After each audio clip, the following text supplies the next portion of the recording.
I'm a nauseous, angry, and unsettled American citizen. Are you? My name is Laura Murphy, and I'm director of the ACLU Washington Legislative Office. I'm reading an excerpt from a 14-page declaration of Lieutenant Colonel Darrell Vandeveld, Army Reserve Judge Advocate and former lead prosecutor in the military commission case of Guantanamo detainee Mohammed Jawad. Vandeveld removed himself from the case on ethical grounds and submitted this sworn statement in support of Jawad's habeas petition, which was filed by the ACLU. I, Darrell Vandeveld, declare as follows. I am a lieutenant colonel in the Judge Advocate General Corps. Since the September 2001 attacks, I have served in Bosnia, Africa, Iraq, and Afghanistan. My awards include the Bronze Star Medal, the Iraqi Campaign Medal, and 2 Joint Meritorious Unit Awards.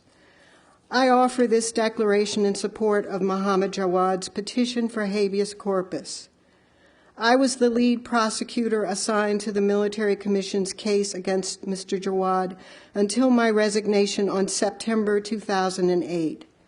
Initially, the case appeared to be as simple as the street crimes I had prosecuted by the dozens in civilian life. But eventually, I began to harbor serious doubts about the strength of the evidence. Mr. Jawad was alleged to have thrown a grenade at U.S. troops, but the victims of the attack had not seen the attacker. At least 3 other Afghans had been arrested for the crime and had subsequently confessed, casting considerable doubt on the claim that Mr. Jawad was solely responsible for the attack. And I learned that the written statement characterized as Jawad's personal confession could not possibly have been written by him because Jawad was functionally illiterate and could not read or write. The statement was not even in his native language. I also found evidence that Mr. Jawad had been badly mistreated by U.S. authorities, both in Afghanistan and Guantanamo. Mr. Jawad's prison records referred to a suicide attempt, a suicide which he sought to accomplish by banging his head repeatedly against one of his cell walls. The record reflects 112 unexplained moves from cell to cell over a 2-week period, an average of 8 moves per day for 14 days. Mr. Jawad had been subjected to a sleep deprivation program known as the Frequent Flyer Program. I lack the words to express the heart sickness I experienced when I came to understand the pointless, purely gratuitous mistreatment of Mr. Jawad by my fellow soldiers. It is my opinion, based on my extensive knowledge of the case, that there is no credible evidence or legal basis to justify Mr. Jawad's detention in U.S. custody or his prosecution by military commission. Holding Mr. Jawad for 6 years with no resolution of his case and with no terminus in sight is something beyond a travesty.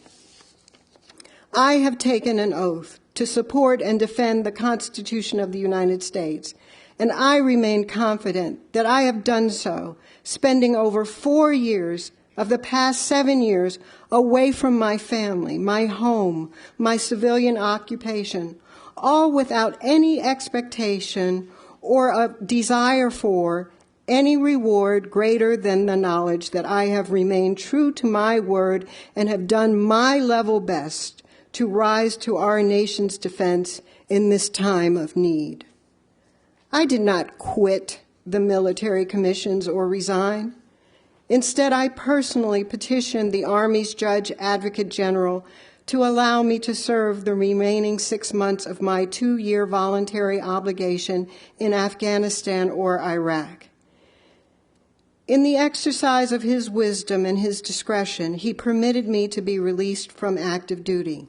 However, had I been returned to Afghanistan or Iraq, And had I encountered Muhammad Jawad in either of those hostile lands, where 2 of my friends have been killed in action and another one of my very best friends was terribly wounded, I have no doubt at all, none, that Mr. Jawad would pose any threat whatsoever to me, his former prosecutor, and now repentant persecutor. 6 years is long enough for a boy of 16 to serve in virtual solitary confinement in a distant land for reasons he may never fully understand. Mr. Jawad should be released to resume his life in a civil society for his sake and for our own sense of justice, and perhaps to restore a measure of our basic humanity. As a postscript, in August 2009, after 7 years of illegal detention, Jawad was released home to Afghanistan after a court ruled that there was no credible evidence to continue to hold him. Thank you.